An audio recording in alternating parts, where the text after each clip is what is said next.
Good evening. We brought you here today for an episode of Rhapsody doing... It started too early? Sorry. I didn't give you any notification. You didn't count me in. Sorry.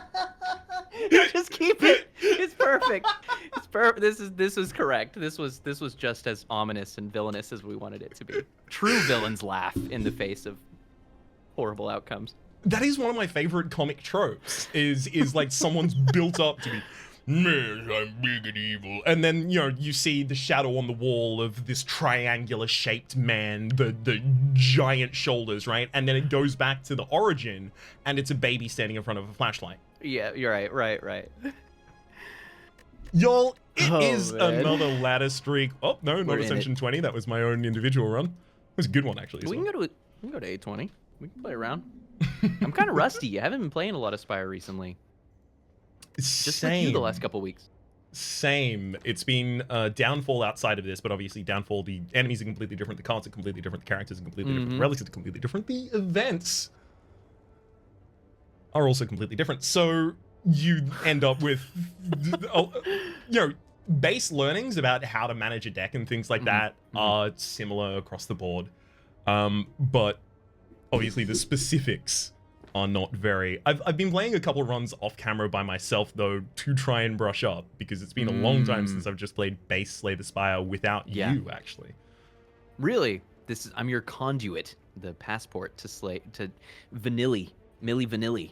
Hey, can I talk about the thing that we talked about? Because I'm really excited about it now.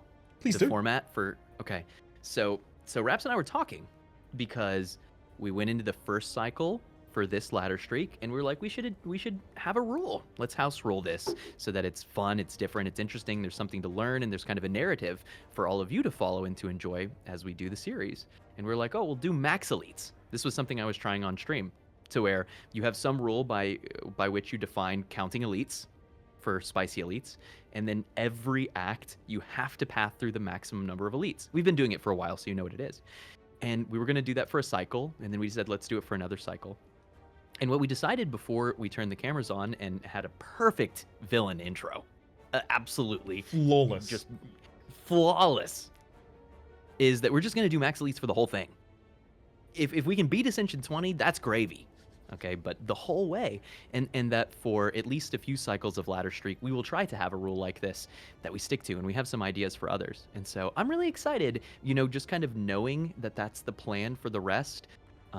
Makes me less worried about bailing out before it kills us, and it makes me even more excited about the kind of total arc of this particular ladder streak season. So yeah, I really like it, not only for those reasons, but I also... So like a lot of this series is us individually teaching and learning from one another, right? And then also doing similarly with the audience. However, when you add a constraint like max elites or another constraint that I'm not going to mention yet, watch until the end of the episode. Teasers. Maybe I'll mention it then. But when you add those kinds of constraints, they add an additional level that we then have to continue learning from. Like, oh, wow, how is the Silent going to be able to take 4 elites plus the Spicy on the first floor? Well, maybe we need to take a Slice. I don't know, we need damage, Teak. Things like that suddenly become complete realizations that otherwise would have just been, well, we're not going to take that path. So there's more space to learn in as well. Yep.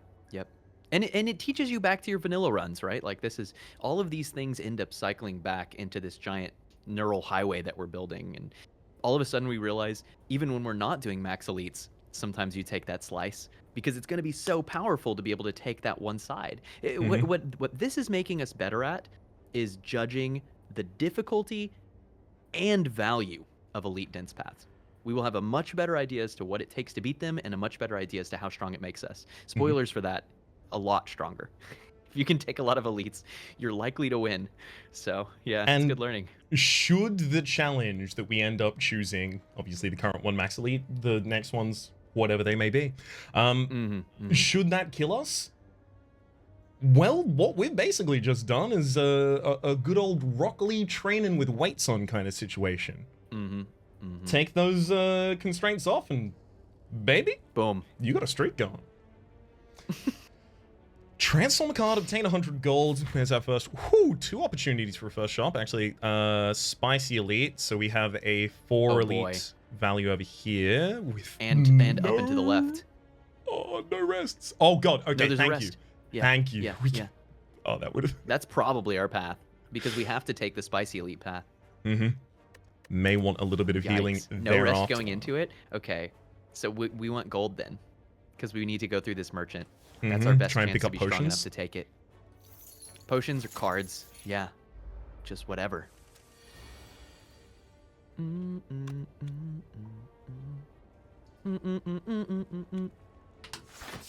It's these ones that are weird to me in a lot of different circumstances, because you get a frontline small slime that has 12 health, and baby, you know I'm going to remove that in 2 hits.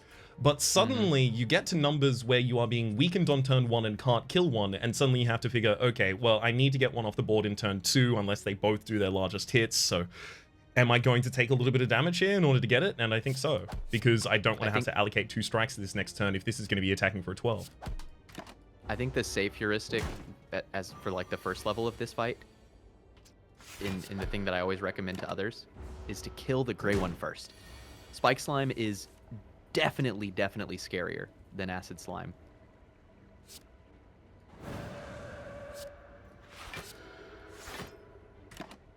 Just does more damage. Particularly when the gray one's the big one. But yeah, when it's the small one too, take it out. Small green does like 4. You just let it live. That is true, but especially if you're encountering it with a base deck, a lot of the time you end up in a situation where you really want your strike to do 6 damage, right? Otherwise you're going to have to use a bunch more strikes. It's true. I've heard that kind of heuristic before of taking out the gray first, and I'll occasionally do it, but the vast majority of the time I'm looking for how quickly can I take down the first one, and then I will just match my ability afterwards. Yeah. Gosh, Expert play will always be contextual, right? That'll do it. It's kind of like, try slavers. Kill the red backline slaver first. It's usually true. You can start there and you'll usually be right. But not always. Okay. Spire mode. What are you thinking? Spire mode. What do you see? I mean, there's a meditate here, and I like meditate, but also we are pathing into 3 elites, and while meditate is good, how much is it going to be doing for us in those individuals until we start getting more consistent Wrath triggers, something similar to a Simmering Wrath, Simmering Fury, Indignation. Meditate is interesting because I actually quite like it for Slime Boss too, because Slime Boss is a consistency check, and in many cases kind of a draw check, and Meditate is draw. It's deck manipulation and draw, right? But we have a very strong potion right now, Raps, and we have 3 potion slots, which gives us a bit more maneuverability. Like, if there were ever a time where you would be allowed to take this Meditate, it's probably now, because we have the Entropic Brew. Okay. But I certainly wouldn't fault you for taking Cut Through Fate either. I probably would have taken Cut Through Fate, but I am very convinced that this Meditate is strong, and that you could take it, and it may even be correct. Yeah, my hesitation on Meditate is obviously, spicy Gremlin Knob. But we do have a shot before then, another normal fight. We have an elite and another normal fight. Obviously, this elite could be the Gremlin Knob, but like I'm really scared about extra HP on the Gremlin Knob as well as just having Meditate and not picking up any more attacks. But we will pick up an attack by then, so we're guaranteed to see attacks in this shop, and pretty much any attack is strong for Watcher, right? If it does damage, then she likes it. Oh, I see the play for this turn, maybe?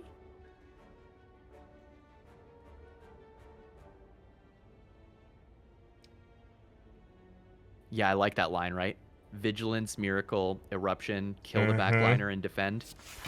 I was trying to figure out the order in which these have to occur, and I was like, we can't start with Wrath, so we have to start with... Okay, and then do we have the extra energy? Okay, we do.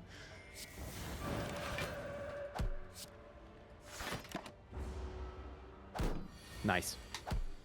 I'm just so sick of the Louses both attacking on turn 1. Not in this individual combat, because obviously we could deal with it. But a lot of the time recently, I've just been having both Louse attack on turn 1, both Louse attacking on turn 2. Yeah. Good my balls. When are these lice ever gonna just ball up and hang out? So follow up is a great example of a card that, because it's not necessarily best in class, some people just never pick up, and I think it's a mistake. Mm-hmm. Right now, this is effectively a slice plus, and that's great because it does damage, and we're Watcher. And it's worth noting, like, unique among other characters, we have an easy multiplier for our own damage. So the value of a slice to us is more than the value of a slice to a lot of other classes. Okay, other classes might have access to a little bit more draw that gives them the ability to get the slice back consistently, and then it changes the mathematics a little bit, but oftentimes this will be 14 damage for 0 energy for us. Yep. That's exactly what we want. I like it. There was a little part of me that was like, consistent crescendo, if I could upgrade that and have retain. Wait, it has retained by... Does it have retained by base or 0 cost after the upgrade? I keep forgetting their upgrades. It's 0 cost after the update. Upgrade. Flim Flam. Tantrum. Teak. Teak, though, actually, though. Wreath of Flame, Tantrum, Halt. Wreath of Flamekin is pretty good. Wait, hold up, though. There's one thing here that I bet you're not considering, but that you should maybe consider. Oh, and it's the hand drill. This is always a blank spot in my mind, but yeah, how are we going to be applying Vulnerable with the Watcher? We don't really want to use the Crush Joints. Crush Joints is fine. You need to upgrade it, right? And then you want to make sure that you have enough artifact stripping in worlds where you get Talk to the Hand, or rather, where you get Wave of the Hand, you're certainly able to do so. Hand Drill is not really relevant against Spirit Guardian, but it is relevant against Metallicize elites. It's relevant against the Looter and the Mugger, maybe? It's relevant against Donudeka. There's more fights to where this does something than you'd think. It's certainly good against Angry Avocado, who's a pretty nasty enemy. Angry Avocado is pretty angry and definitely an avocado. However, if we take the hand drill, suddenly we lock ourselves out of the ability to buy both Tantrum and Wreath of Flame. I think this hand drill is wrong, for what it's worth. I just wanted the opportunity to I think that this is a consistently underrated relic. That it's better in more places than people realize, but I also probably wouldn't buy it here. I'd be happy to take Tantrum. I would probably take Halt at that point. I might be leaning towards card removal. Do you want to do this Wreath of Flame thing? I don't think it's the strongest thing in the game, but it is cool. So I love Wreath of Flame in a deck that has more than a couple ways to get into Wrath, right? And because we have things like Meditate, I'm already thinking like Simmering Fury I would really like to get. Obviously, we have the Eruption in the base deck. We've got the follow-up that follows up on the damage, literally. We've got a Tantrum, which we're intending to pick up here, which is a Wrath trigger that goes back into the draw pile, making it and I always buy this card. Extremely good with Wreath. Yeah, that not one's... like I always take it every time, but I always buy it in this shop right now. Yes, yeah, that one's coming along with this. So to me, if we do like these three, if we do Tantrum and we do Halt, which I think are probably the two forefronts here, right? Start with Tantrum. Then suddenly I want exits and I want damage multiplier that ends up applying to the Tantrum. It's 75, 75, 150, and then these two sum to 85, taking us to 220, 235. So this Wreath of Flame, if played before a Tantrum outside of Wrath, is 15 damage. If played before a Tantrum in Wrath, is 30 damage. It's a significant card, right? And then the upgrade to this gives us an extra strike, so it goes 20, 40.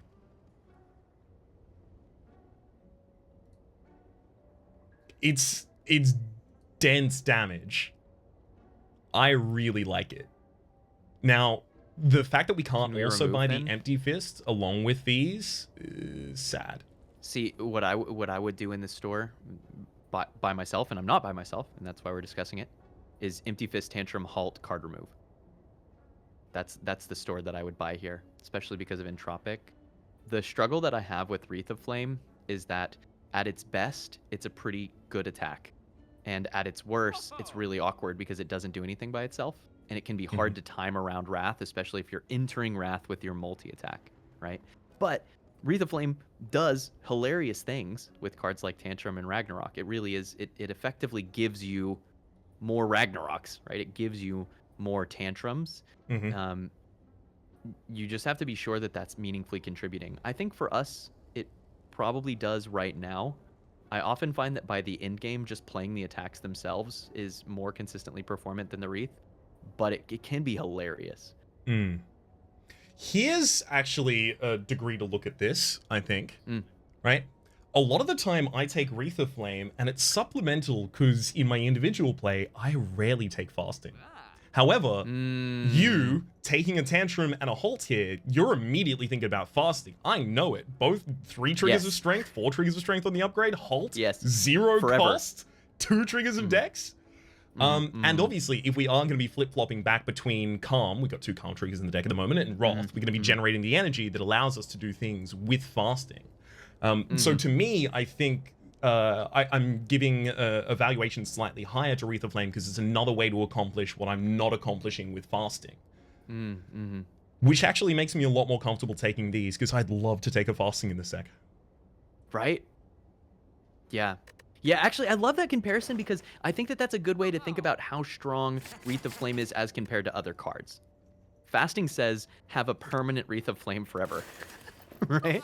Yeah, that's a really fantastic way to look at that, actually. So we just removed a strike. Do we want to remove a defend now for parity? Absolutely. We took Would a you meditate, remove the defend the first time? Maybe. But probably not at this Ascension. Because we do want defends. We got the Rattus. This is the opening turn. Wow, dude, this dude is dead. This man's made a mistake. Question is, will we just win? No. So, question is, do we pop Entropic Brew right now? Oh, and attempt to kill? 16 life. Well, no, because if we hit with the Empty Fist, we're entering the stance, so we're down to 8, and then we play a defend. They go up to 10 damage. We save 5 for popping the Entropic Brew right now. We just don't pop the Entropic Brew. You're right. 8 is a great exchange. You're totally right.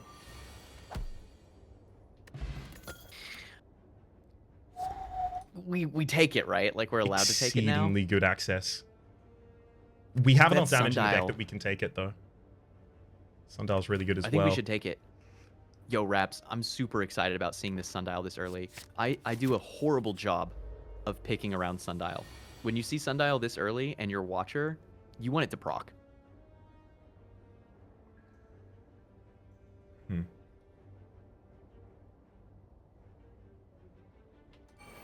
Awkward hand, right?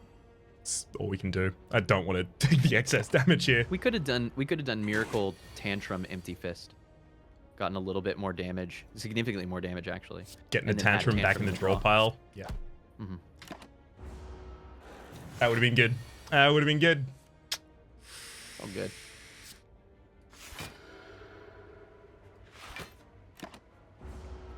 Good damage dense hands coming up. Yeah. We will not take any more damage. Turn 1 was the scariest turn there for sure. I know there's a third eye there. However, entry, exit, entry, entry, entry. Well, meditate is not very meaningful entry for Flurry. That's also true, yeah.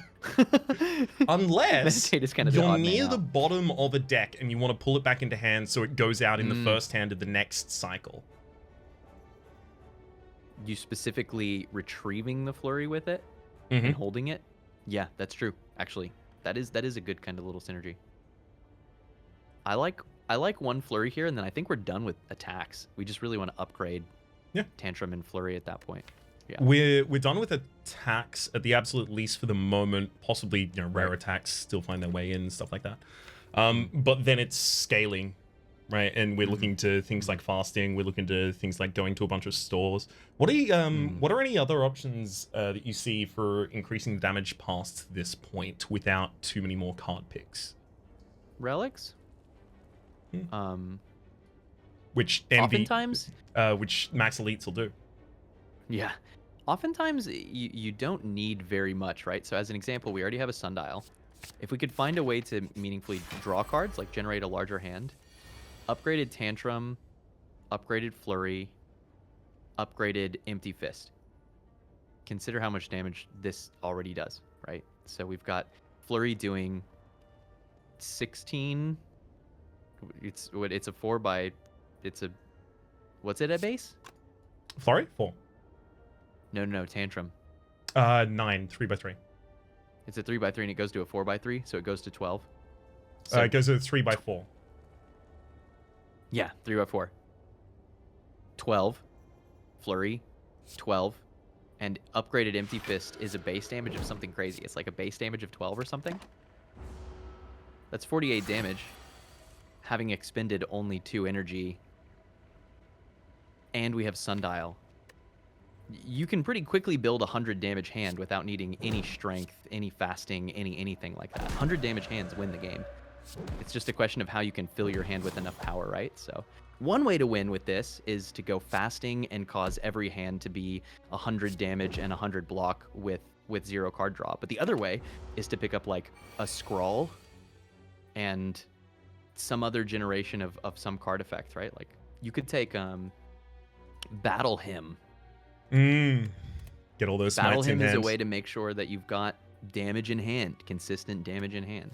Yeah. That's always really good. That's like something I'd refer to as back when I was doing my Watcher Ascension climbs, was kind of like a turn and burn Watcher. You're just holding cards in hand until you get the amount that equals Interact the enemy's from- life total, and then you just destroy. Yeah. With Sundial, that's actually, I think that Sundial is a kind of a soft buff to Battle Hymn because you want your deck to be small, but you do want to make sure that your hand has lots of value, right? And so if you can draw through your whole deck in 3 turns, then you're popping Sundial pretty frequently, and you've got Battle Hymn to use it. It's hard for me with Watcher to really anticipate exactly how we'll end up doing a lot of damage because you can get pretty close to in-game damage without very many effects. In general, damage is not... That's not her struggle. I'm surprised we didn't pop Entropic Brew here, honestly. I am playing I pretty might. precious with it. I think I definitely do in this fight. It's spooky enough. But it seems like we win from here.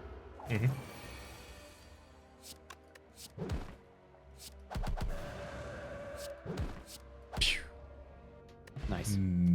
Hey, that's Stance potion's good. incredible with our... Oddly Smooth Stone is great. Nice. Oh, wow. You know what's up, baby. Would you I think like we still to go upgrade left. the whole deck? Yeah. Oh, yeah. But maybe that means we rest. Ooh. Wow. Okay. We it are does only mean we taking rest. fights for the rest of time. Yeah. Like White Beast and Lesson Learned, I think we are a very combative Watcher.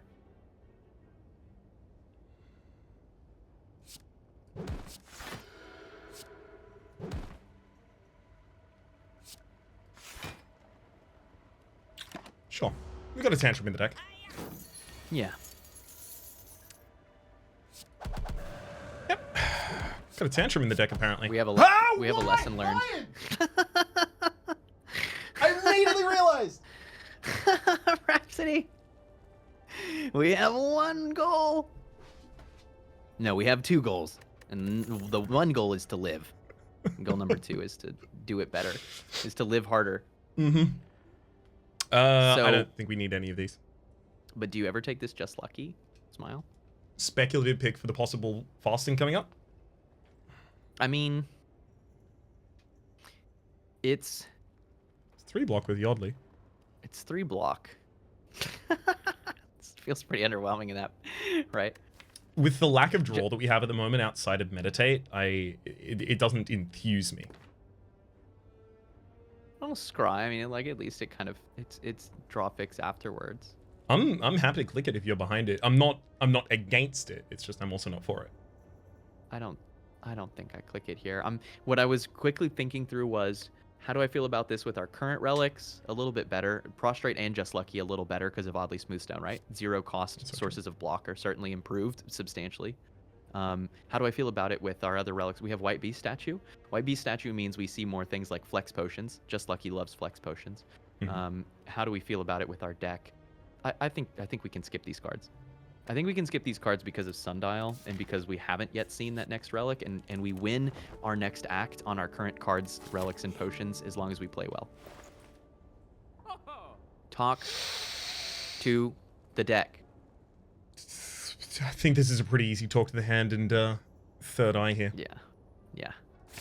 I was gonna say click the card remove, but man, like look at our deck. Our deck is done. It's basically done, yeah. Our deck is done. We just need to finish getting it upgraded and prioritize removals and pick one or two really good, strong cards. This is so rude. This enemy has 17 health. Yeah, it is super rude. It's barely off. But we'll just cycle to a lesson learned, right? We prioritize killing 2 as quickly as we can. The red one and one of the green ones. And remember, we're getting a potion from this too. So if we can save any amount of life, we use a potion to do it.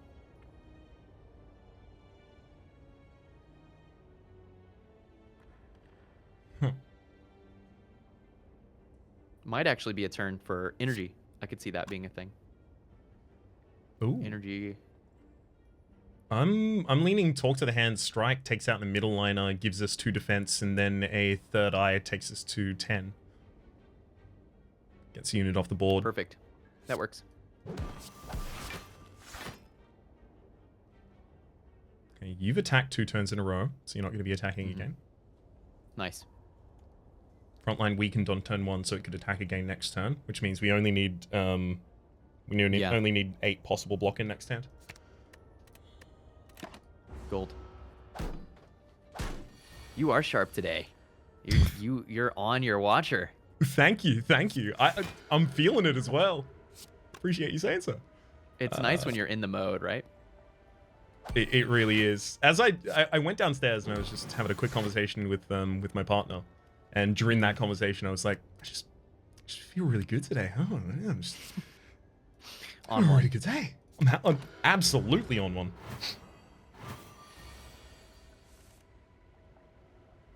Sundial. Nice. It's 7, so it's the 10. Hang on. Which means we don't need to fuss over this. Everybody is die. Tantrum up, baby. This might be worse than all the potions we're holding right now. It might be. I could see taking it for slime, or like to save 10 life and try sentries, but I would probably skip it. I think more consistently we'll do fine with what we have. I would skip these 2. I would consider the Flurry of Blows exclusively in a world where we have Ornamental Fan, Shuriken, Kunai. Yeah. I do often like 2 or 3 Flurry and or Weave. But our deck is fairly small right now, right? Mm-hmm. You don't want a handful of them. Okay. We can play all of these this turn. We're probably not going to get enough weak on the enemies. Obviously, we only have 1 calm trigger here, so no other... Well, 1 other status effect in the deck, the Talk to the Hand, so it's possible that we want to include it. But if we don't, we can just Vigilance, or Flurry, rather Flurry, Flurry, Vigilance, yeah, exactly. And try and take out the backliner as quickly as possible. In fact, we get pretty close to taking them out this turn. We're not quite there, but we do get close. So we probably want to meditate Vigilance, because we're going to want to play Wrath again, unless we're just planning to play Stance Potion this fight.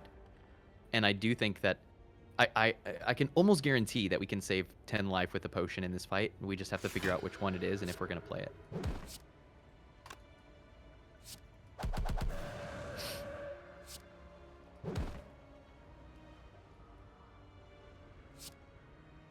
I mean, we can play it now. We just couldn't play it in the setup. Yeah, bring Vigilance back.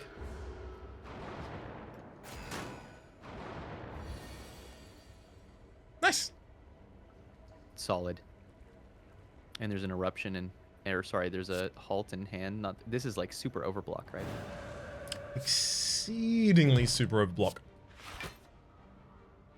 And then we Target the middle, maybe kill them next turn. precisely. All it'll take is the tantrum draw as well as exit. Nah.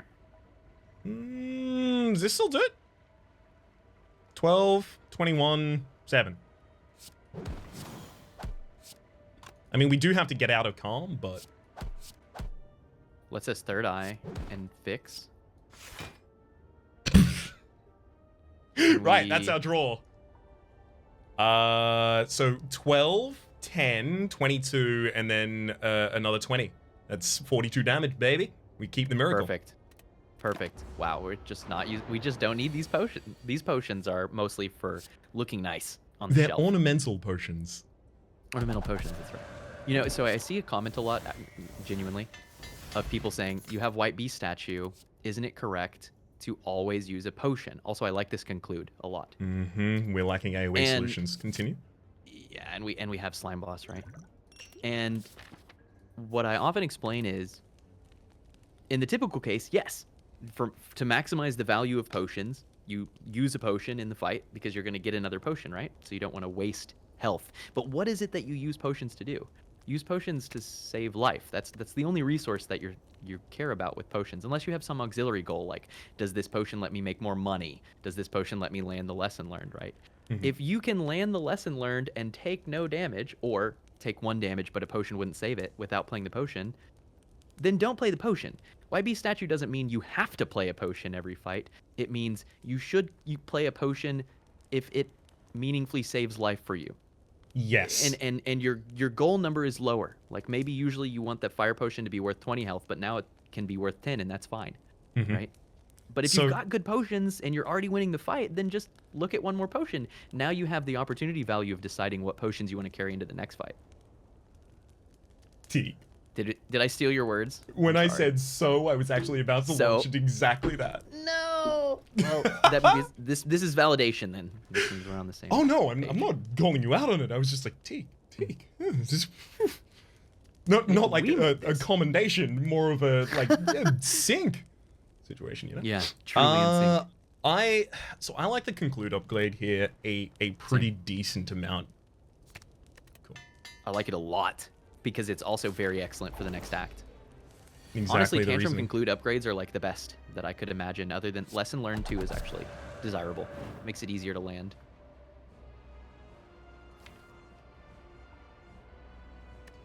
Probably Miracle here. Mm-hmm. Density of following turns attacks is rarely going to be above 3. Or at least 3 that we want to play. Wow, nice. So we have to be splitting the enemy this turn with the 32. We're splitting now, but if we're ending with Conclude, then we're either stuck in Wrath, or we're doing it after Empty Fist, and therefore it's not going to be Wrath. Well, I mean, Empty Fist itself is 18 damage, so it's going to be lowered, but by including the Empty Fist, we're going to deal more than 16, which is the lowered amount. Good call. I guess there is a world where we stance potioned, but honestly, that number says 40. It's a pretty good split, especially considering we can do 40 damage with strikes. Mm-hmm. We have the luxury of knowing exactly what our next hand is, so we should try and line up the Acid Slime to definitely die. Do we know exactly? Oh, we don't! You traitorous bottle! Do you play Third Eye right here, actually, first, to pick what we draw this turn? If I played Flurry of Blows before the Third Eye, would the draw happen before we scry? Good question. You want to science it? I want to science it because I think it might matter in the future. Because I think we might be using this to dig for specific things more consistently. And right now, I'm pretty sure you get to scry before the draw. And then if I look at the draw pile, yeah, okay, so it is. So we can get it. Strike in this hand. 25. We use a are we doing Vigilance? We are using Vigilance. That's not going to Oh, matter and next too turn much we'll have next turn. Sundial too. Our next turn is pretty good. We're going to be going off next turn, so I think we leave the strike in hand for the excess damage. Cool. Look at that. That's cool. Good science. Science. Blinded me with science! She blinded me with science. I wish that as a kid I had Bill Nye the Science Guy as a thing to watch. It wasn't really here in Australia. Really? We had a couple like watched quite a bit. art situations that were similar in kind of vibe to Bill Nye, but obviously that's kind of like a more one-to-one than having a mechanical engineer demonstrate science to kids in a kind of like excited way. Yeah. 9. It's certainly. Can we get the lesson learned on this turn? Yep. Follow up. Oh, we just have it straight up. Wow. Mhm. Nice. And then we destroy the other one too. Everybody dies. And nobody lives.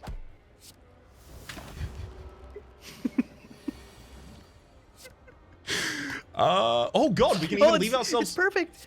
It's perfect. And I messed up on Sundial. For whatever reason, it doesn't stick with me that Sundial counts to 2 and then rolls over. And I don't know if it's because I want things to be 0 indexed, or if it's because there's some difference across the different. I have no idea, but I make that mistake. I've probably made that mistake 5 times on stream. So, fun fact, and just something I like to point out: brilliance. Rhapsody. Yep. Question for the class: when is brilliance good? A lot of the time. It does not require you to have Mantra in the deck. 100% agree. That card says 12 damage on it for 1 cost. And it's double a strike. You don't need any Mantra. It goes to 16. Uh-huh. What 1 cost is doing better than that? Conclude, but it ends your turn. Exactly. This is in a very high tier of damage for 1 cost attacks, and I think that a lot of people see deals additional damage equal to Mantra, and they think, oh, I can only take this when I have Mantra. But it's actually just one of the best 1 cost attacks. Mm-hmm. If you want to use 1 cost attacks that do damage, then this is probably a good card. That being said, this is like maybe Vault. Yeah. But Brilliance is good. That's what I'm trying to gonna move to try and convince us of. But I don't think I'm gonna have to be fighting uphill on that one. The one of the points I wanted to make about the Brilliance as well is a lot of the time when I see like professional level play of competitive games, right? So like Magic the Gathering, like Hearthstone, like games in that ilk, right? Where you have quantized parts of your strategy that are, you know, a card or a unit or some such, right? You learn so much by looking at what is not part of their core strategy, but still made it into the deck or into the team. Because that is something that is demonstrated it has value outside of the rest of the text or the synergies it might have. It's just that big of a unit, or it's just that much damage on a card. That's a really, really cool observation. That's totally true. You've got your deck, and you've got the thing that's just so good that it goes in your deck anyway because it's going to be strong, even though it's not perfectly synergistic. Yeah. Speaking of... Do you want a Snecko? Teak. Yes. I do. But there's like about that much of me that wants to take that corn chip right now. Really? Just because of our current potion? Oh, White Beast, Entropic. Yeah, Stance Potion doesn't benefit, but the dupe does. It's not bad. But consider 40% more cards per turn. I do like 40% more cards per turn, and also Snecko, after getting obviously it's going to make us a little sad that we didn't necessarily have the David form, but let's ignore that. That's in the past. Can't change that now. That's true. It's great with Vault though. Yes, it is. Accomplish a bunch of things and then skip your turn and do a bunch more on the next turn. You know why I'm really, really sold by this Snecko? Because we haven't upgraded Disruption. No, that's a good call too, though. So it's the Vault, as you say, but there's another piece that I keep talking about because I'm trying to. It's my focus this run, and it's Sundial. If you draw more cards, you proc Sundial more often. What's the problem with Snecko? Sometimes you have an overcosted hand. You're struggling with energy. What does Sundial say? If you're drawing through your whole deck quickly, you get more energy, a significant amount more energy, right? So I quite like it, and we already have great cards for it too. Meditate. lets us bring back cards at the cost we drew them at. Like, yeah. There are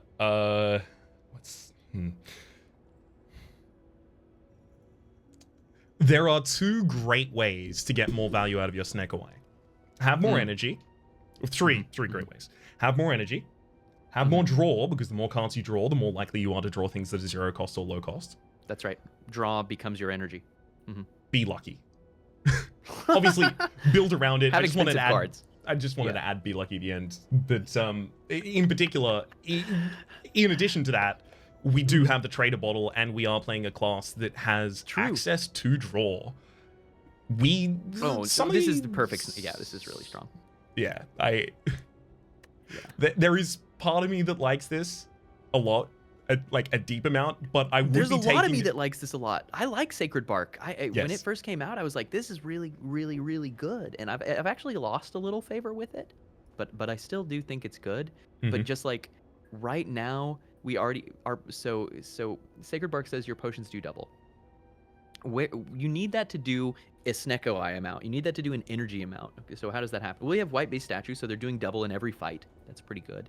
And where I think it really sings is it can be win the boss fight when you snap in that 4 dexterity. But the thing is that potions kind of already do that most of the time. Our potions already win the elite fights. We don't need double for our potions to win the elite fights. So I don't know.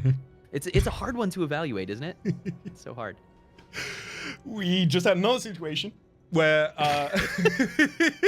dude, I'm stealing all your words tonight. I'm so sorry. No, I feel like more is than this just a brain leak? It's like it is a validation, as we I think that was in the Rhapsody that's coming out tomorrow.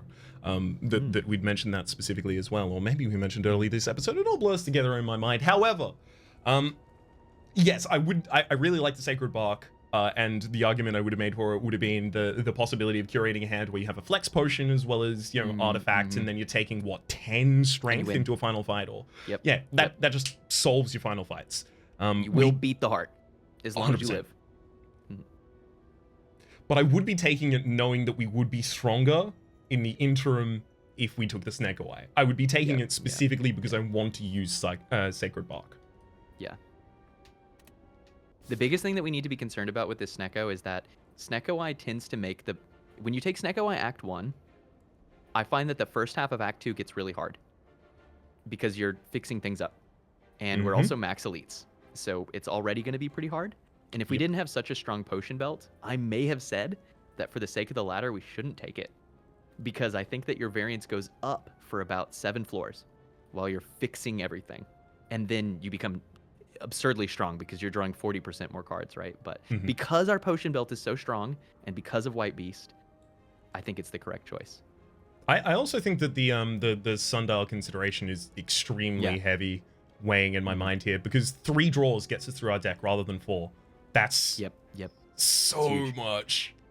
We do have. So do we want to focus on removals? Shop. Exactly. Yeah, go shop, dude. What is happening? I'm just gonna have to.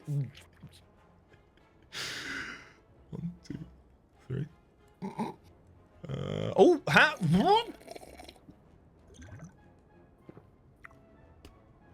Let's do it.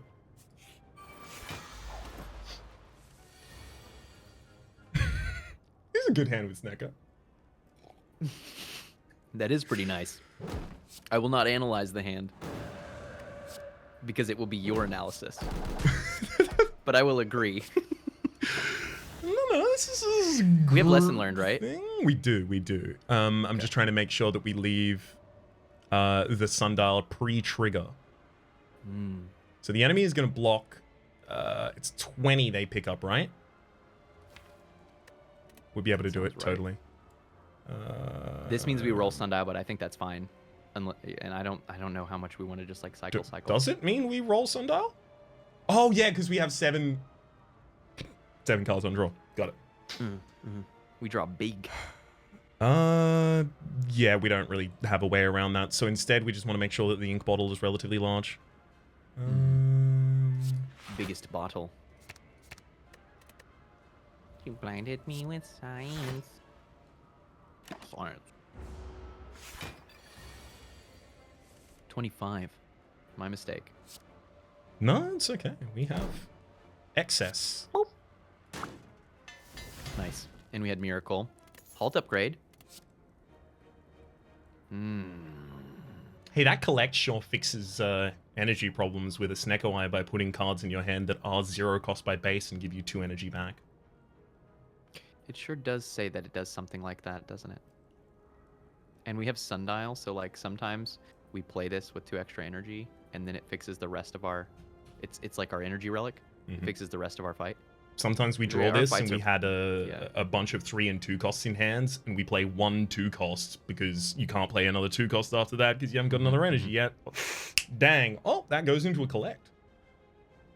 I'm not mad And we about have it. a Miracle in the starting hand, right? So like in the worst case, we convert that from 1 energy to 2 energy. I actually like this. I think In it's the good. worst case, I think this we is should do it. 3 surplus energy on later turns. Which, if we didn't have the Snecko requiring it from us, maybe I'd argue for the indignation, but we do. If we didn't have Snecko, I'm looking at that Just Lucky Plus, and I'm all like, it says plus. Good point, well made. Do we want to drop the Stance Potion for Liquid Memories? So Stance Potion is interesting. Stance Potion is pretty strong because Stance is also frequently energy. But Liquid Memories is energy.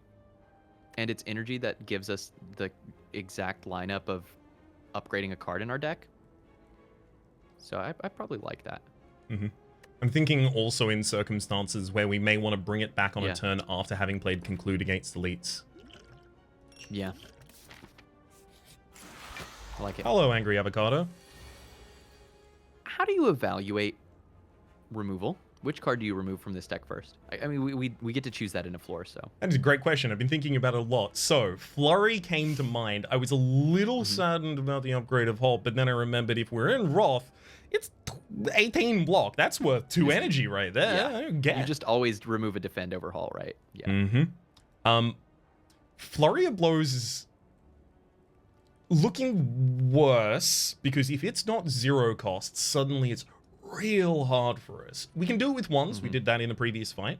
But 2 and 3, do we want a card that 50% of the time isn't playable? Yeah.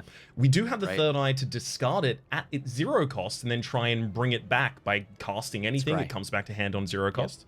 Yep. Which is nice, but it's not a synergy we're going to be lining up consistently. It's Flurry of Blows for me. I think it's better than Strike.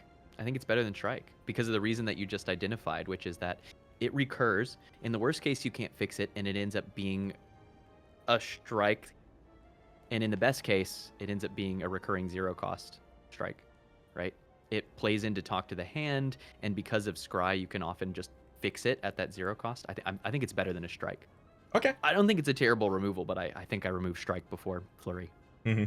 I'm also a little entrenched against removing follow-up here because occasionally this is an energy bump. It gives us energy. Yep, yeah. I love that. Sometimes draw it a costs card. 0, sometimes it gives you 1. It's pretty good. I mean, that's also pretty good right there.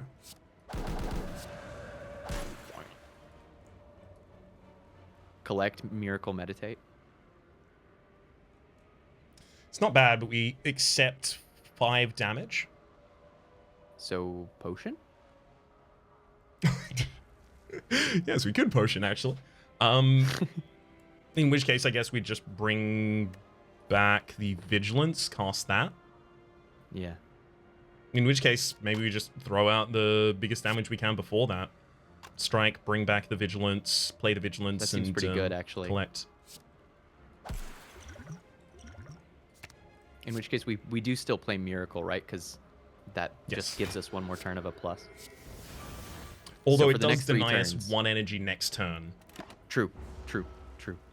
Not thinking that's going to be hugely relevant to us, though. I suspect we win before it matters. Vault plays really nicely with the collect, too, because you have more turns to collect your taxes. That is a really, really good point about Vault, is it will increment your own things. So things like Divinity ticking up are things that will still occur during this. Just super Will you neat do for something us. for me on this hand? Sure. There's something I've actually said it a few times in Ladder Streak, but I have never been able to show it off. Play that Wave of the Hand. and then whatever, talk, third eye, vault, whatever you decide to do. But definitely vault at the end. That's the key piece. Ah, drawing this yeah.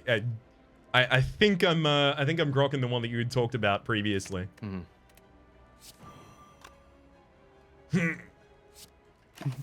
Trade a bottle. Our Wave of the Hand is still live. This effect specifically sticks through vault, so you can set up a Wave of the Hand vault and then use it, which is like it's surprising how often this comes up. This has probably been important to an Ascension 20 heart run for me like a half a dozen times, maybe 6 times, which doesn't seem like a huge number, but I mean, we're talking about heart kills, right? That's a lot of time.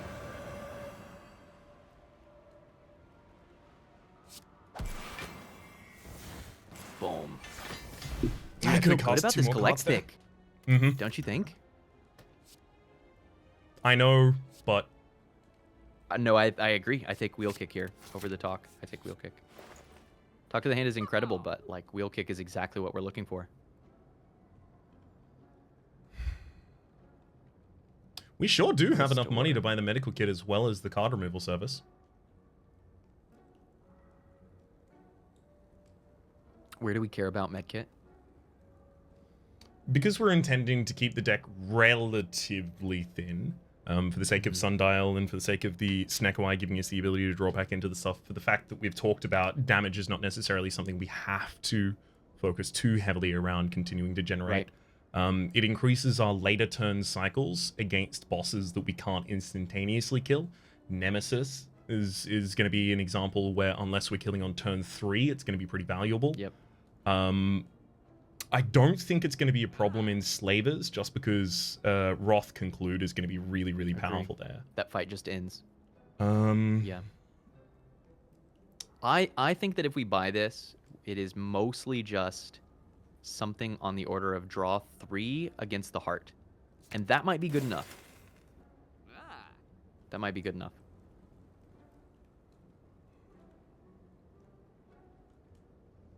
When's our next merchant? That's probably the one other consideration, right? Great question. We do have one at the end of the act, and it is guaranteed. So I think we hold. See.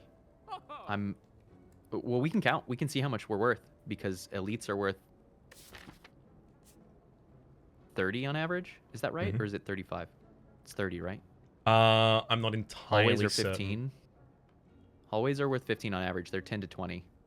And I think elites are 25 to 35. I think they're worth 30 on average, but I may be wrong here.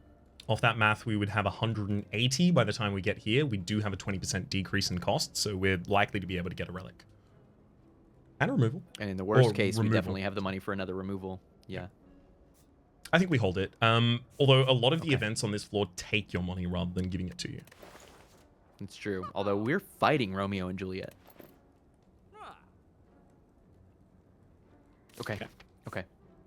That's a tough one, honestly. I'm like, whoa. We're strong enough that I was tempted, but I think I like hold. Yo, let's go, baby. We can double cast our strikes. Oh, I'm glad we have money. There it is. Remove Do card, you upgrade just round take card. the remove? Do you not upgrade here because we have lesson learned? Do you just remove here actually and save 30 gold? So the cards being upgraded earlier is still nice for the sake of being able to overcome challenges faster. Is it necessary, I think, is the key question. This is an upgrade that doesn't matter at all to us. This, probably not too much. We consider removing it after we get at least rid of this strike, if not the other one as well. If we lose 90, we're at 38. And that puts us in a position to where we may not be able to afford a removal in the store, which might be our mathematics. The removal right now costs us 100. 100. Yeah. All right. I like that. I like that. Sold? Removing is the most consistent thing we can do right now. Now, do we cut a defend or strike? I think you're right. I think it's a strike. Yeah. But defends are next. I'm keeping that strike plus. That strike plus is a good card. I like that thing. I like Should that have text. punched him. It's great, right? Yeah. This is getting us closer to just playing tantrums and wheel kicks, and I freaking love it. Oh, eruption tantrum is awesome. Everything dies. Well, yes. Do we do it the other way? Because That's the question, right? We want to get this down. No, we don't want to take its 10. I agree. Unless we pop a skill potion and just see if it gives us 10 defense or if it gives us an exit, and then go back to the original plan of bopping that gremlin leader in the GD face. I like Although that. this takes out both here. gremlins, this plan. It does. It's pretty good. You know what? Let's take the takeout plan, because we might want skill potion as an exit. Oh, we're gonna draw on this turn too. Mm-hmm. So we'll start tantrum eruption and see where we're at.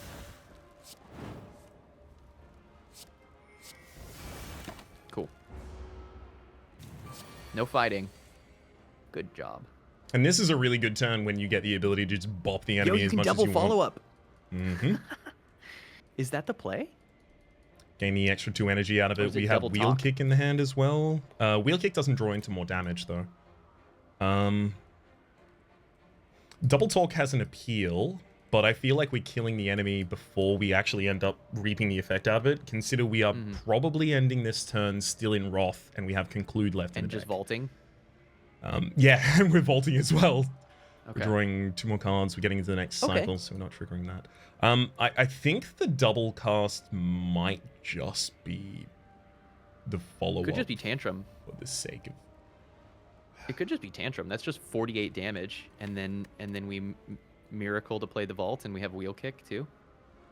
Double tantrum is legit. That's. I'll be entirely honest. I forgot that miracle is upgraded.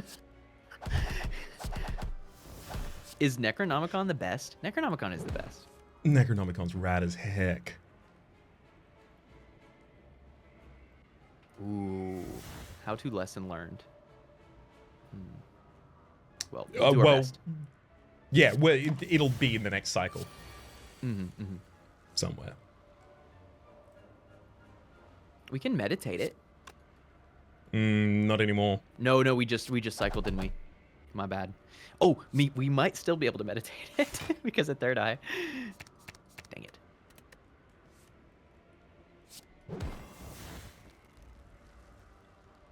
You can't get blocked next turn, right? That's right. So we just vigilance to try to hold out for the... Hopefully we just see it, and then there it is. We win.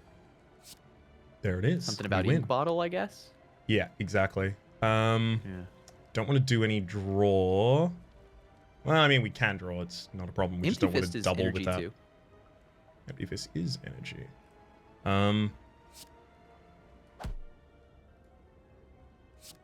Nice. Strike at least is worth 2 card plays, so it's not terrible.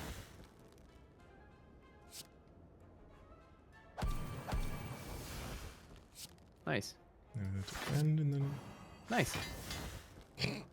That one had to happen The eventually. one useless eruption. Yeah, it's gonna happen. Exactly. I think I skipped 2, right? There's a world where you take like waters and that's part of your block scaling plan, but we already have a talk to the hand in the deck. Possibility of casting it twice as well with the Necronomicon randomization. That's right. And that's really strong.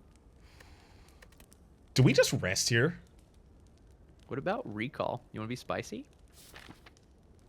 We've got a lot of upcoming, like, safe positions to recall. We could just get up to 71 before this elite.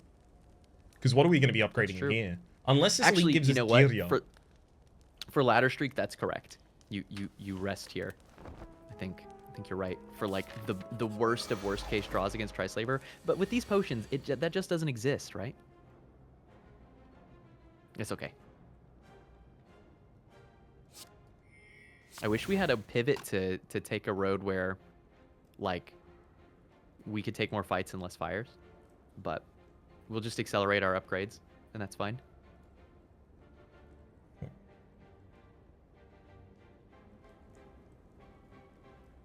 How expensive is that vault? Oh, sorry, it's a 0. That's I've been working around it the entire time, but obviously we can't play the conclude as part of this turn. I was thinking we were just going to use wheel kick, but then we got a Wrath entry, and now I'm like, all right, well, do we try and incorporate that into the play? That'd be Vigilance, Eruption at the very start, and then we don't have enough energy to play the wheel kick, so where are we getting all of our damage from? Is it just double Eruption on that turn? Yeah, Vigilance, double Eruption, Empty Fist, so we're back out, and then collect and vault. That's not bad. That looks like a turn. It does look like a turn, but sometimes there's something in this box. Sometimes it's 0 cost. It's very true. We need to make space for it, but that's very true. We don't need to make too much space for it. It will draw 3 cards still. It'll choke a draw, but... Right. It's just the rest of the draw pile, like, we got a lot of our, like, big hitters here. We did. We really did. And I see, and you're saying that's the reason to try harder to get a wheel kick in on this turn? Yeah, exactly. That's pretty fair. And that, I mean, it is 40 damage. And we're going to vault anyway. Okay. Hand about it. Get my side crunches in. A little exercise in Spire. Oh, you absolutely have to. You just do. You simply must. So, potions. Is this going to be a double tantrum turn? I do want it to be a double tantrum turn quite deeply. So then probably skill. See if we have an exit of any kind. Or just a big block. Oh, this is a big card. What can I do with that? Double play, 1 play meditate, I mean, sorry. Can we just win on this turn by omnisciencing the strike plus? Like 18, double play 18. tantrum. Well, like, this is access to the what we want anyway, right? So it's always going to be this here. Let's flurry you, then hit you with the double tantrum. Oh, Raps. Am I missing something? Do you want to have do you want to have access to omniscience the whole deck? Yes. Play the third eye and then double play the tantrum. Draw us into the new deck cycle. Have omniscience active. It's really good. Yes, although tantrum may draw itself there. Oh, right. So don't use. Right. So wait. But then we would just omniscience tantrum and win. No, that's fine. That still works. This is good science. Because in the worst case, it's just tantrum, which we omniscience, and in the best case, we get to cycle. This is great. I'm really curious to see what happens here. I think that the first tantrum plays, goes into the draw. The second tantrum, which is a clone, plays, draws us the first tantrum. I guarantee you that's what happens. Right. So what if we play the Miracle Plus first? Then what happens? Ooh. Does the tantrum draw itself still? So a card's resolution occurs before it hits the discard pile. And in this case, not the discard pile, the draw. And because tantrum, sorry? That's part of the card in this case. Tantrum says place in draw pile, right? So oh, right, yeah, of course. I'm thinking of circumstances where you're trying to build an infinite, and obviously you can't use one copy of Flash of Steel. I know that Tantrum can draw itself with Rushdown, so I know that it's able to do this. Oh, well, then that means definitely that it would draw itself, right? So instead we go Miracle, Defend, Double Tantrum, Omniscience. This is such a fun turn. This is just awesome. And we get Sundial. It's all coming up pretty good. It's all coming up pretty good. So it is. If we dupe wheel kick right now. Yeah, exactly. And we're getting an energy out of this follow-up. Oh, I mean, if we wanted to cast it. I'm setting up the lesson. For lesson learned, yeah. I had forgotten how much damage we were about to do right there, actually. We don't even need to end the fight this turn. I mean, we will. Don't need to. Amazing. Come on! That's so good. Rhapsody. It's bait. Is it? It's bait. But is it, though? Did you see what we just did with damage? I Granted, did. we made an omniscience. I did see what we just did. Is it definitely bait? Because if it's innate, right, after it gets its upgrade, it becomes innate. Obviously, beta is 2 cost, and then the omega is 3. If it gets a bad cost, we just throw it away from the opening hand. It doesn't need to be there. True.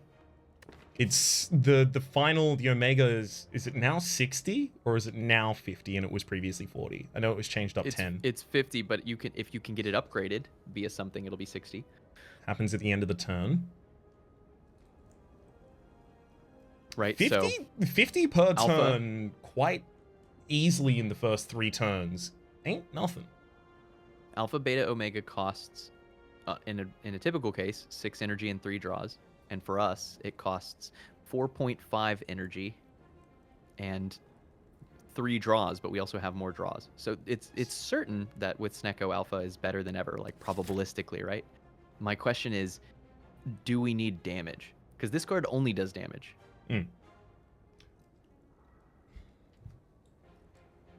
So, I do love the card, by the way. Alpha is one of my favorite cards in the game. So I'm not going to be like horribly upset if we decide that we want to just Omega the bosses. And it's great against Collector. it's the fact that it's a 1-card solution for pretty much all AoE fights that does not require us to end our turn. Because a lot of the time we want to end our turn with Meditate or we want to end our turn with Vault. Yeah.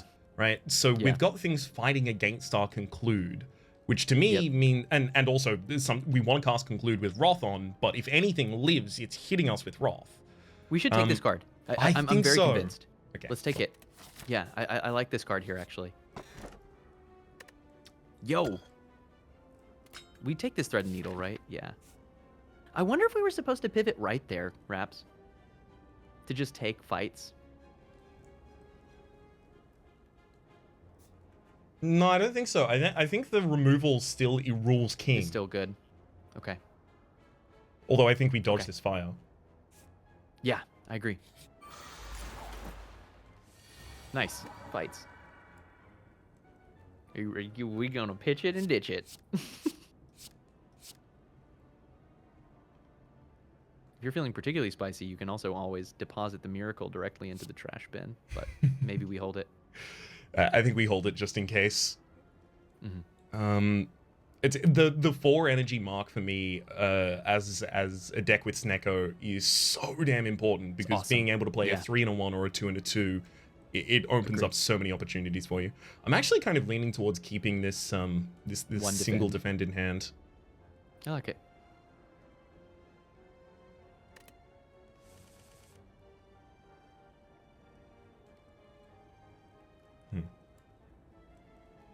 Indeed.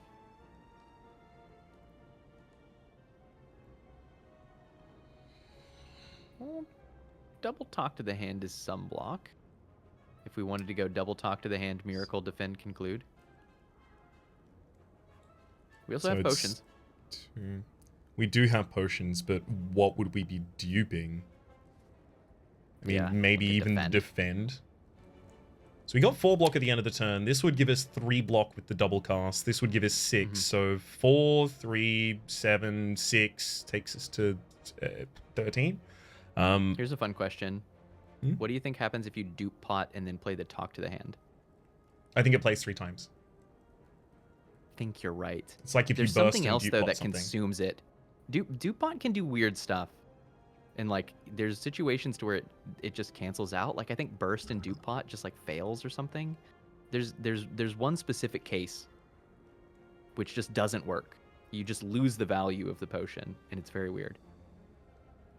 Are you sure it's burst and dupe pot fail? No. I'm not sure that that's what it is. I'm okay.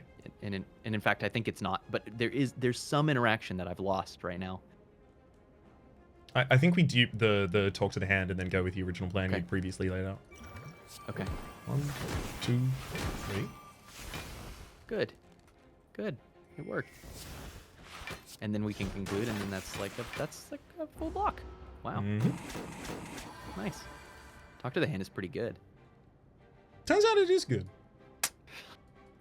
Yeah, I think you're right. You defunct it. Fine. Third eye that away. Wheel kick will cycle us if we want to get back to lesson learned, because like now we win, right? Which means maybe we want to leave the third eye for the next cycle so we can scry more cards towards it. Yeah, like wheel kick third eye. Yeah, exactly. Or eruption wheel kick third eye. Ooh, we're actually Careful, starting we'll to win. get towards the... Yeah, exactly. Careful, will win. Get out of here. Get out. Yeah, what we're looking for here. Guaranteed lesson learned. Easy money. Alpha lesson. Alpha. I was like, what card doesn't kill here? Yeah. No, it's great. Nice. That damage upgrade's pretty significant for us. I feel good about using that dupe pot there, right? Why must we have a Snecko and feel less good about taking you? Although I will tell you, there is, unless the next card next to it is ridiculous, I'm gonna snap pick a worship. Yeah. Worship is legit here. Although it's interesting, right? Because think about this before we go on. The worship is, well, or after. The worship is 5 mantra. That prostrate is 3 mantra, and it blocks.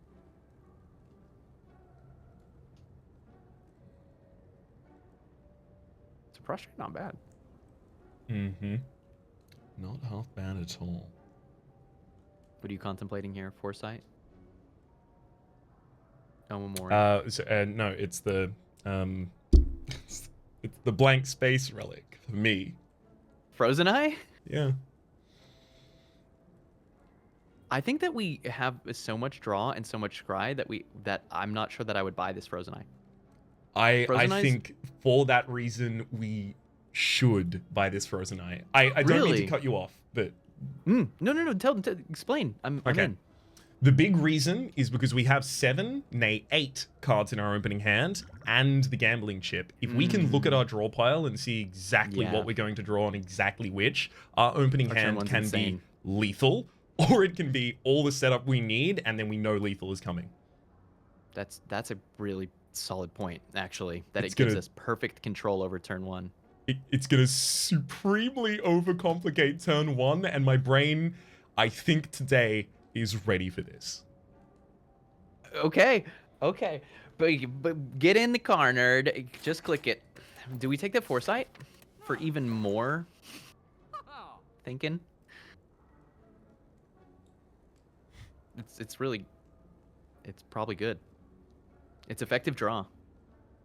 I really don't want to. But we should. It's what I just said holds true for Foresight.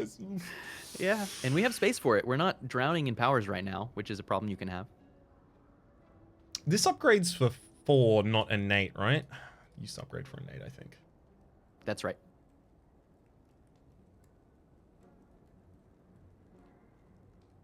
It will happen on the vault turns as well. Mm-hmm.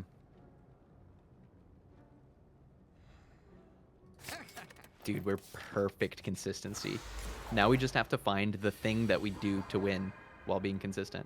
Now, my apologies for the viewing audience because I haven't set something up specifically for this just yet, but the mod that we are using for extra quality of life assurances in the game does actually show the cards from the top of the draw pile over here.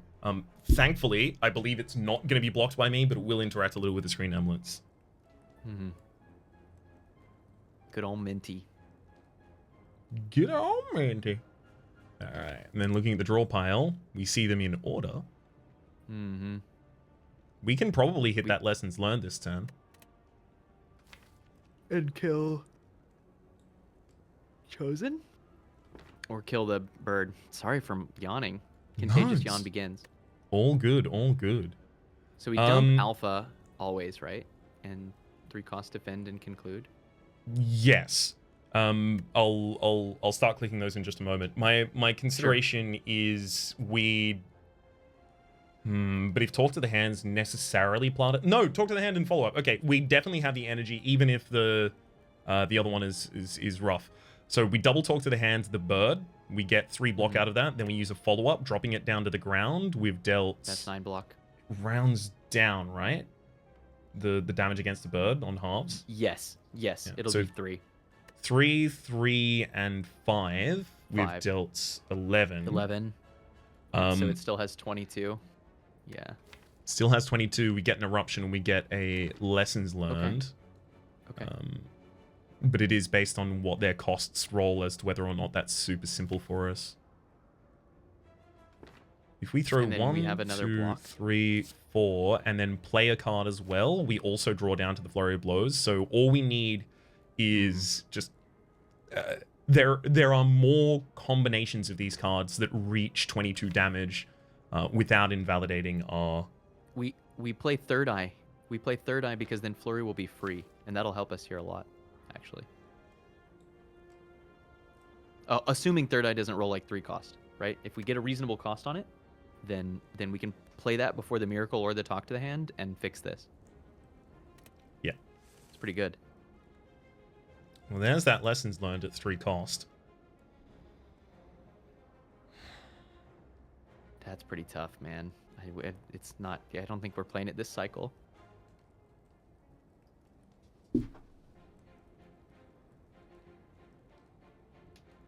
$9, 18, 22 takes us to 31.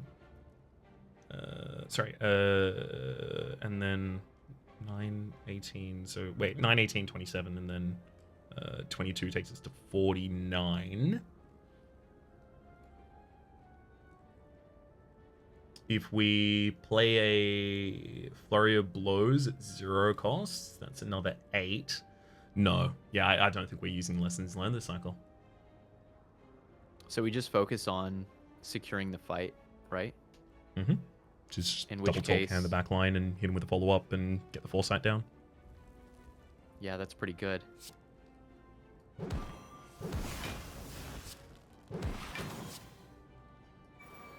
And now is it third? Third eye, I guess.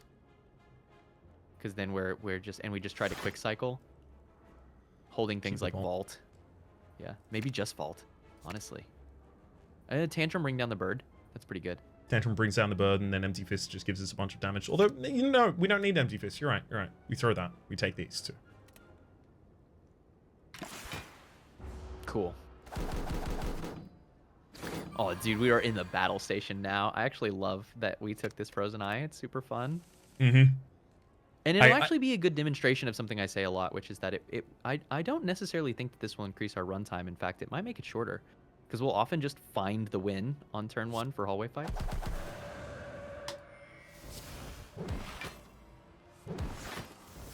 Yeah, buddy. Buddy. Ooh. No, we can't kill it without blowing the ink. Lesson learned in the draw pile. And we use the eruption just for 18 just to set up for it. Oh, no. What I was trying to figure out if we were getting it next turn, and we don't, because it's 8th position. Ah, yes. Sorry. About the...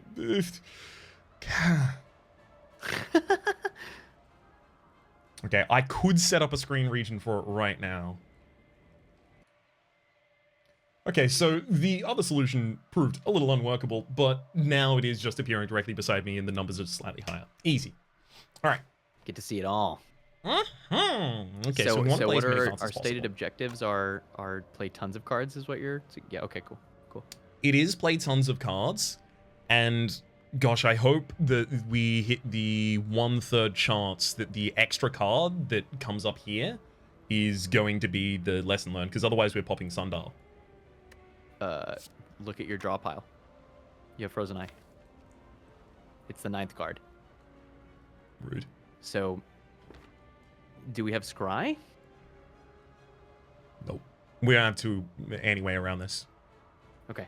So unless we want to wait a bunch of cycles, but which we might be able to get away with. In fact, almost certainly we can get away with, right? With the enemies on this not turn. that scary. Actually, we have the scry at the start of the turn, which I totally forgot about being a scry that we have. Oh gosh, I forgot about this too. Okay, so we can get this lesson learned. 1, 2, 3, 4, 5, 6. There we go. Just drop one card. Maybe we could drop two cards. Doesn't matter. Maybe hold defend and drop follow up, because do we need follow up to get the thing? Yeah. Oh, hold defend. I'm trying to get us as many card plays potentially as possible, right? Since. Good point. Good point. Okay, so now we have Ink Bottle to keep track of, Sundial to keep track of, our draw to keep track of, Foresight to keep track of. It's not too bad. We've played with worse. That's doable. We definitely have. You're in the zone. Thank you. I guess it's just Third Eye Lesson. No. It's Vigilance Lesson, because it'll double cast. We get 3 casts. Nice. That's brilliant. That's brilliant. Necronomicon also. Brilliant. Nice line.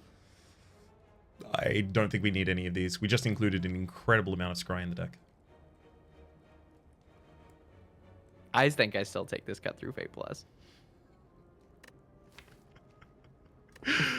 Yep. All right. There are so many things in this deck that I argued for. I am more than happy to take a pick there. I still think the weak potion is going to matter to us more than the block potion, though. So I think we skip. Yeah, I agree. Because the top end of what a weak potion can do is like 60 block or something. And we're getting to where we're just going to basically hold potions for that moment, so. All right, can we turn 1 kill these fools? Are we going to alpha this fight? Copy 1 of Eruption. We also have a 0-cost empty in our hand. Alpha is in the near draw. Vault is also in the near draw if we want to throw 6 cards, which would be like pop. Well, we don't want to throw the empty. Well, we do want to throw the empty fist rather if we're doing that. So to be pop, pop, pop, pop, pop. Wait, hold up though. I don't think we need to. Oh, we're trying to get to a vault, which is 6 cards down. Yes. Why don't we hold? Why don't we? Do you want to gamble? Or do you feel like gambling? Why don't we hold Wheel Kick? Play it. Wheel Kick's really good in the circumstance because the Eruption on the back line without Wrath, and then oh no, but that's if Wheel Kick wants to be duped. If Wheel Kick, we can. Hang on. There's a play here, right? There is. It's if. How much energy we need for that though? I'm not sure if we have the energy for it, but I'm thinking of a world where like the Wheel Kick is, if it's duped, it's removing someone from the board. Especially if we're in Wrath, right? It's 80 damage at that point. But if Lesson Learned is duped and we have Wrath, that's also 40 damage. So Eruption plus Lesson Learned kills the back line. But then if that is 2 cost, we then don't have the ability to just miracle and play the Wheel Kick afterwards and try and draw back into other things. So we can keep the Wheel Kick. This we have potions too, I guess. I don't think we need to play any anti-consistency right now. I don't think we need to gamble. I think you're right. I think in these moments it's easy to try to like find the finest of the tightrope walks, but we can just take the really consistent path, right? I think it's 5 across on the screen. It's 5 across, yes, that's not true. 4. So it was our 7th card. Okay, but we have Ink Bottle pretty high, and we have a Cut Through Fate in hand, so we okay.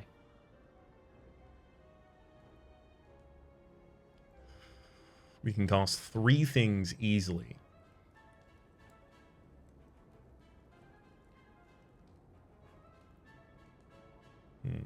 It feels to me what I think I would do here is Eruption, double Cut Through Fate, the back line. Maybe get a Talk to the Hand in there. Maybe Eruption, Talk to the Hand, double Cut Through Fate. Just seek to kill the back line. How are you planning to play the Vault if it's anything but 1 cost? So we can dupe pot Miracle is an option. How many cards are left in the deck? 11. And we're scrying 3 each time with Cut Through Fate. So we can draw through really... the first one, we have to draw the Vault. So we're drawing through 3. But the second one, we can draw through a true 4. 7. Do we have any other draw effects? No. Wheel Kick is behind us. Here I'm trying to figure out if I can get the Sundial proc right. I don't think you can, specifically for what you outlined, right? Mm-hmm. Even if we scry all and then draw 1, scry all, draw 1, we're getting through 8 more cards. Even if we get the ink bottle, we're getting through 9 more cards.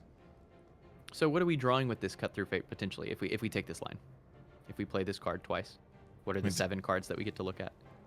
It would be, Vault Third Eye lessons. They're the ones learned. next to me. They're quite small on your can't see screen. them really. Sorry. Yeah. So Vault Third Eye lesson learned: Defend, Flurry of Blows, Foresight, and Tantrum. The problem is we may want to play the lesson learned as well. That's why I don't want to deprive us of all of our energy right now. Yeah. I'll tell you what, I'm actually kind of leaning more towards Dupe Pot on the Miracle, just regardless. Draws us into the Vault this turn. Okay. You dupe pot the Miracle and then you like Eruption, talk to the hand Eruption. Okay. Mm-hmm. Okay. I like that line.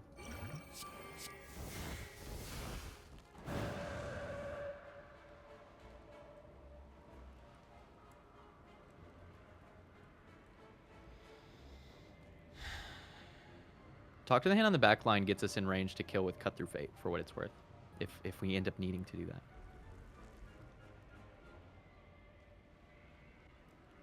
Or wanting to, which we might. We're probably also playing Cut Through Fate this turn for its damage. So we then second cycling the lesson learned and just focusing on the Slaver in the front line on the next turn? Probably.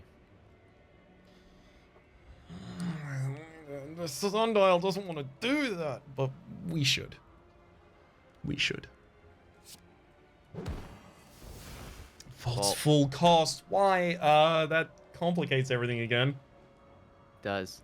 It makes this hand really, really funky.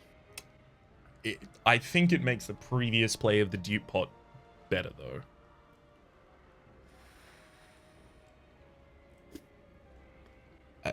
Vault. They got us. Hey, that lesson learned next turn probably just kills the Slaver.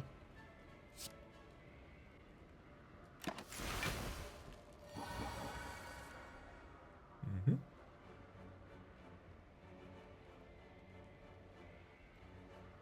We're about to take a ton of damage. Unless we can kill someone. 24. Kill multiple things. Mm-hmm. We can kill multiple things this time.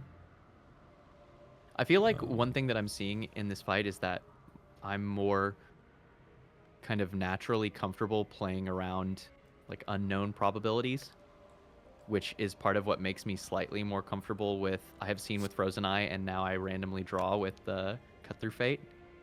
This is actually a good learning experience for me. Because I would have just yeeted that Cut Through Fate out into the universe and then played around whatever the hand was. I was much less married to the Vault.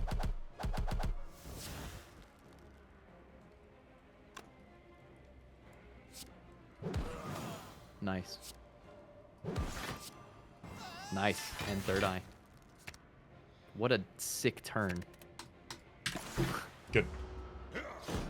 Fantastic. Do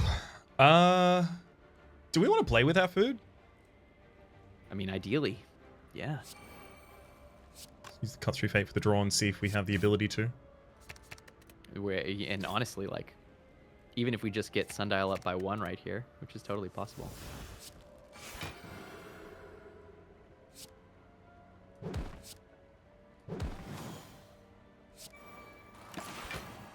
Okay. I'm really, really comfy with the play with our food strat right now. Can't play that. You found a really, really incredible line on that turn, on turn 2. Thank you. Awesome. I figured there was definitely one in there with the with the dual cast on the yeah, okay. Brain is starting to run out. The dual cast on the Tantrum, as long as I ordered the turn correctly such that I could get the excess energy out of the follow-up without duping instead accidentally earlier the Flurry of Blows, where we can have enough energy to cast all the cards that we needed. That was one energy off being Tragedy, though. Yeah, that's true. Certainly I've been impressed by follow-up so far, right? Like, it's consistently doing something pretty nice for us with Snecko. Oops.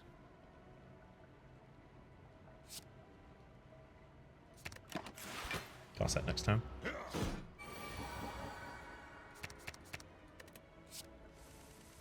Nice. This is super good. We are yeah, we're super comfy here.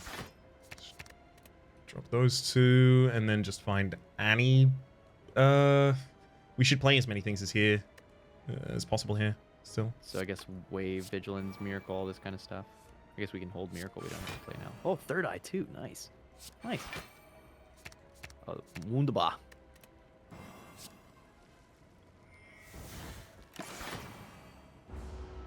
Should have kept that for being able to play something defensive.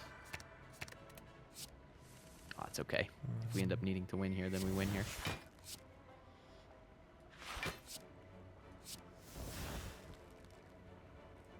Yeah, none of these can dual cast.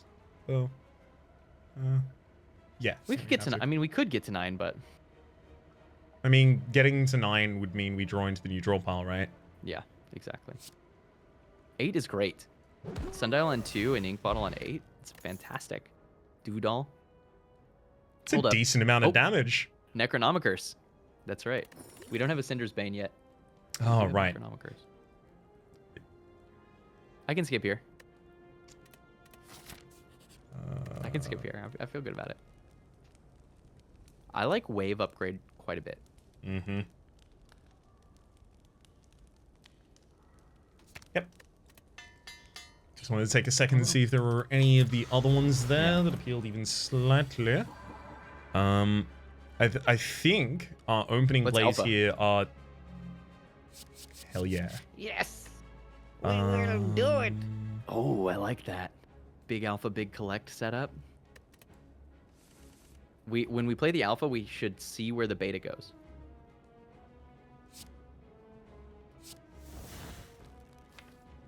Beta is gone at 10th position in the deck. Okay. We have Cut Through Fate in the next hand, so we can access it and put it in the bottom of the draw pile. Do we have an out if we Tantrum? Vault. But we also want to play a Cut Through Fate in Beta and Vault. So maybe this Tantrum's not worth. Like, unnecessarily complicates things? I think the first cycle is all just about setting up the ability for the Omegas to be taking out the Torch Heads, so we don't have to focus on them at all, and then passively the Collector is dying. In that case, is this Foresight? Miracle Foresight Collect instead of Miracle Collect?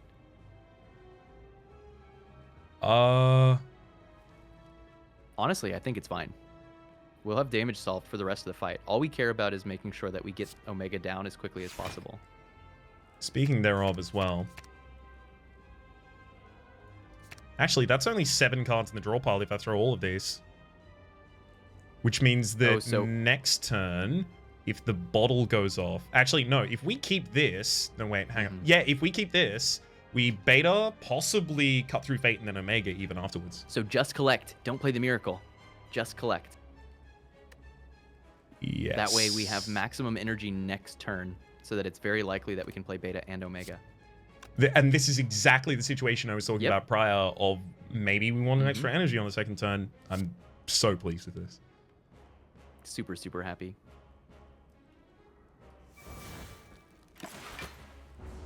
It's in this moment, fair viewer, that you can tell that Raps is starting to see the Matrix. In front of him are just a collection of numbers.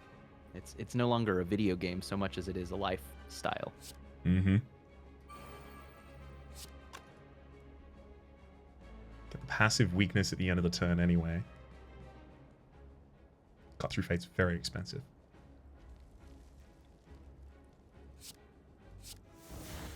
Too expensive. So expensive. But it's perfect. We just play it anyway, right? Because it blocks for 14. Like... Oh, it, Well, we it don't- does. It's just, do we ever play this talk to the hand first so that we get 6 block out of Hear it? me out. Yep. Hear me out.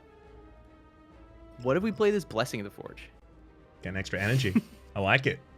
And then we're guaranteed to be able to play Omega.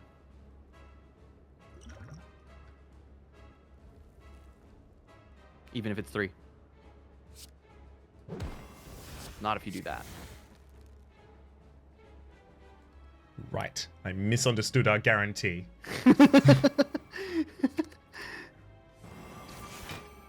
Guaranteed. Oh, no guarantee. Sundial. Still guaranteed. That micro from the previous mattered a heck of a lot. Hell of you. yeah. Nice.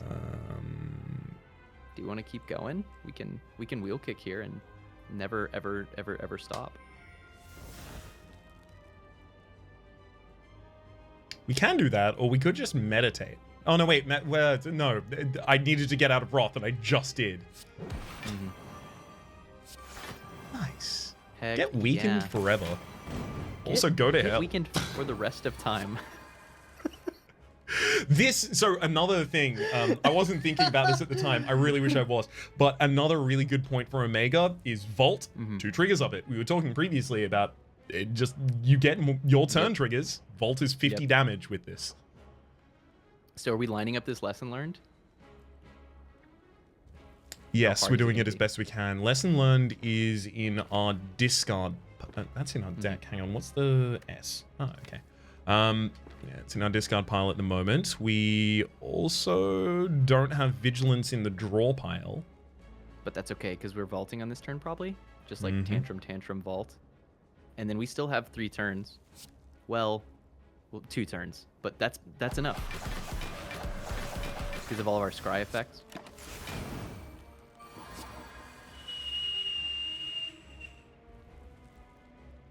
We can cut through So fate long to as we try do and less find than it, but 35. unless that fails. Vigilance first, because otherwise we're doing too much damage with cut through fate.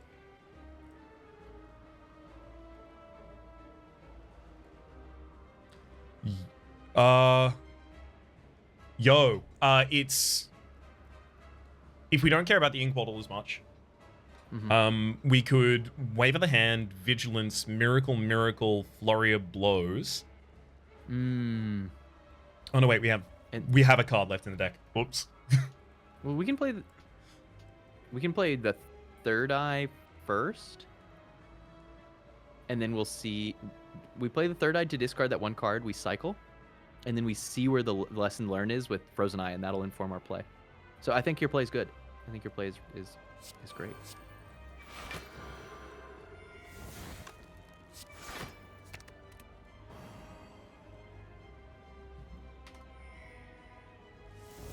Lesson learned Okay, is where it- upcoming Oh, soon. nice. So, in that case, we do the double cut through fate, and can we get it this turn? I think we double Or tantrum. actually, no.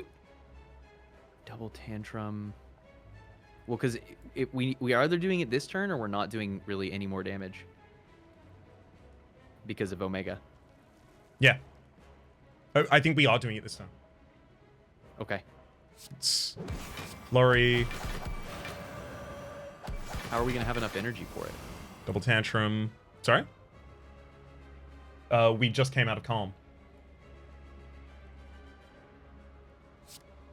Cut through fate's gonna win. No, it's not. Oh, because you We did the double duped the tantrum, tantrum. so it's perfect. Dude, I fell behind there. I don't know. I was doing the thing to where I couldn't understand the game anymore somehow. Double tantrum. Nice. All right. There's some good cards. There are. There's nothing here I don't want. Deus Ex Machina, when it exhausts itself and adds 2 miracles to your hand, is a card draw that you've lost, but because it adds them to your hand rather than drawing them, they come in at their 0 cost. They're excess fodder for ink bottle. It's probably the weakest here. I'm starting with it because it's the weakest here in my mind in this instance for us specifically. I agree. I do think it's good, but I agree. Omniscience, one of the big things that is limiting the value of Omniscience in this deck right now is what giant card do we want to cast? Double Omega? Totally. Double Wheel Kick? Sure. Can't cast Double Vault. Can't cast Double Conclude. Double Lesson Learned? Get more control over where it comes out? Sure. Other Double things? Fuck. Also Double Wave. possible. But Vault just buys us an extra turn. A lot of the time, we will go through our full first deck without the enemies getting a turn. Yeah. I think it's Vault. Yeah, actually, you actually sold me. I was pretty convinced that this was Omniscience. Also, sorry for it really is a pet peeve of mine when people are backseating my play and also being very wrong while they do it. I said this on a stream recently. I was like, please, if you're going to correct my play, at least be right. And I totally broke my own rule there while you were trying to play that line. I don't know how I fell out of sync with you so badly, but I like didn't. I lost track of the relics somewhere in there, so my apologies. You fell in the line. I'll tell you exactly what it was, because it happened to me initially at the start of that as well. The Necronomicon trigger, the little icon that shows that the Necronomicon is about to trigger because we've got Minty Spire installed, for the Tantrum was hidden, but it wasn't hidden on the Cut Through Fate. So it looked like if we had cast the Cut Through Fate at any time 2 times, we were going to kill too fast there. But I knew where the Tantrum was, and I knew the trigger status because I was trying to keep an eye on it. Nice. Yeah, I was like, we're not gonna have enough energy, and we're gonna kill. We're not gonna lesson learned. No, it was awesome. No, it's okay. I had full conviction of I'm doing this correctly, and it's working. Yeah. So thank you for being patient. Here, I agree with you, and I was gonna push really hard for this Omniscience, really hard, because the prospect of duping it is very strong. The prospect of Omniscience on Omega certainly solves our damage. And we can really run that deck to where we just win every fight with Omega and we don't worry about anything other than making our block better. It's just that Vault is kind of like that. And that's what you said that convinced me. A Vault is another proc of Omega. And it also protects us in hallway fights. And it's also block in the final fights while we set everything else up. So I love this Vault. I think it's really cool. Especially with the tight deck and the draw. Oh, definitely agreed. Especially in my mind with if we get an energy relic after this, I'm absolutely in heaven. We totally rock. I think that counts as an energy relic. I think that's energy where it matters. But are you tempted by Calling Bell? Because I think we have to take energy over Calling Bell. We don't use our strength for the majority of our damage anymore. We have one multi-hit card in the deck. If this was 0 cost and we were consistently using it, it pushes a little bit further in that direction. But yeah, there is a lot of me that's looking at this like, I know, that Calling Bell's cool. And one common, one uncommon, one rare, and the rare relic pool is full of great block. And that is actually one of our weaknesses coming up. But I think one energy is also block pretty consistently. And I think we'll really feel it. It also it empowers our collect actually in terms of evening out our turns. Definitely true. Yeah, I think it's I always go Slaver's Color here, right? 100%. A secondary consideration I always make when I'm picking up Slaver's Collar. Or specifically when I'm looking for an energy relic and I find Slaver's Collar, is am I having trouble in any floor fights, or will I only need this excess energy in a fight that's going to last longer than that, such as boss fight? And it leans ladder. We only really need the excess energy in boss and the Look at our health first and elite of the next floor. It's true. We have White Beast statue, and we used a potion like 1 time last floor, twice, 2 or 3 times. At both the elite fights. Yeah. I am so jazzed about this deck. GG. But there's something to come. In the next video, you'll find it in the link in the description down below. Hope to see you there.